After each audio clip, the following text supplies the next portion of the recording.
കഴിഞ്ഞ എക്കണോമിക്സ് ക്ലാസ്സിൽ നമ്മൾ പ്രാഥമിക മേഖലയാണ് പറഞ്ഞു നിർത്തിയത്. ഇനി ദ്വിതീയ മേഖലയാണ്. പ്രാഥമിക മേഖലയിലെ ഉൽപ്പന്നങ്ങൾ അസംസ്കൃത വസ്തുക്കളാക്കി ഉപയോഗിച്ച് പുതിയ ഉൽപ്പന്നങ്ങളുടെ നിർമ്മാണ പ്രവർത്തനങ്ങൾ നടത്തുന്ന മേഖലയാണ് ദ്വിതീയ മേഖല. ദ്വിതീയ മേഖലയുടെ അടിത്തറ വ്യവസായമാണ്. കഴിഞ്ഞ ക്ലാസ്സിൽ പറഞ്ഞതായിരുന്നു. വ്യവസായത്തിന് പ്രാധാന്യം കൊടുക്കുന്നത് കൊണ്ട് തന്നെ ദ്വിതീയ മേഖലയെ അറിയപ്പെടുന്നത് വ്യവസായ മേഖല എന്നുകൂടി അറിയപ്പെടുന്നുണ്ട്. വ്യവസായത്തിന് പ്രാധാന്യമുള്ളത് കൊണ്ട് ദ്വിതീയ മേഖല അറിയപ്പെടുന്ന മറ്റൊരു പേരപ്പോൾ വ്യവസായിക മേഖല എന്നാണ്.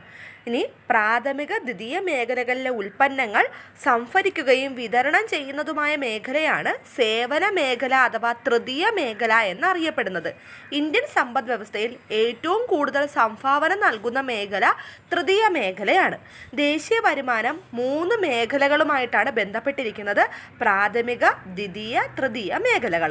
ഇനി ഈ പാർട്ടിൽ നിന്ന് വന്നിട്ടുള്ള ക്വസ്റ്റ്യൻസ് ആണ് LD ക്ലർക്ക് 2020 ചോദിച്ചിട്ടുള്ളൊരു ക്വസ്റ്റ്യനാണ്. വ്യവസായം ഉൾപ്പെടുന്നത് ഏത് മേഖലയിലാണ് എന്നാണ്. വ്യവസായം ഉൾപ്പെടുന്നത് ദ്വിതീയ മേഖലയിലാണ്.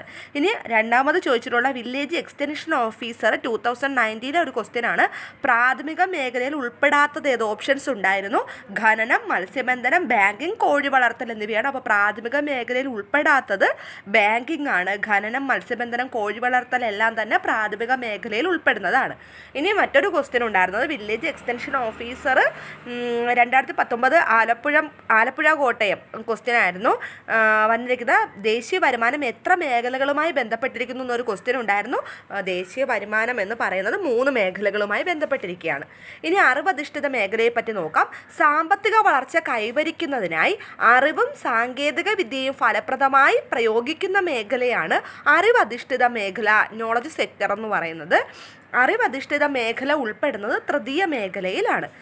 അറിവ് സമ്പദ്ക്രമത്തിൻ്റെ അടിസ്ഥാനം എന്ന് പറയുന്നത് വിദ്യാഭ്യാസം, നൂതന സാങ്കേതിക ആശയങ്ങളുടെ പ്രയോഗം, വിവരവിനിമയ സാങ്കേതിക വിദ്യ എന്നിവയാണ്. ഒരു സംരംഭത്തിലോ സമൂഹത്തിലോ ഉള്ള ആളുകളുടെ കൂട്ടായ അറിവാണ് ബൗദ്ധിക മൂലധനം എന്ന് പറയുന്നത്.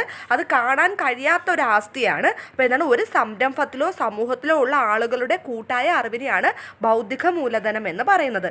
അറിവധിഷ്ഠിത മേഖലയ്ക്ക് ഉദാഹരണമാണ് കേരള സർക്കാർ ആരംഭിച്ച ടെക്നോ പാർക്ക്, ഇൻഫോ പാർക്ക് മുതലായവ. നമുക്ക് ഇന്ത്യൻ സാമ്പത്തിക ആസൂത്രണമാണ് നോക്കാനുള്ള. അപ്പോൾ ഇതുവരെയുള്ള ക്ലാസ് കാണാത്തവർ മുന്നോട്ട് പ്ലേലിസ്റ്റിൽ നോക്കിയിട്ട് ക്ലാസ്സുകളെടുത്ത് കാണുക ആദ്യം മുതലേ ഉള്ളത്.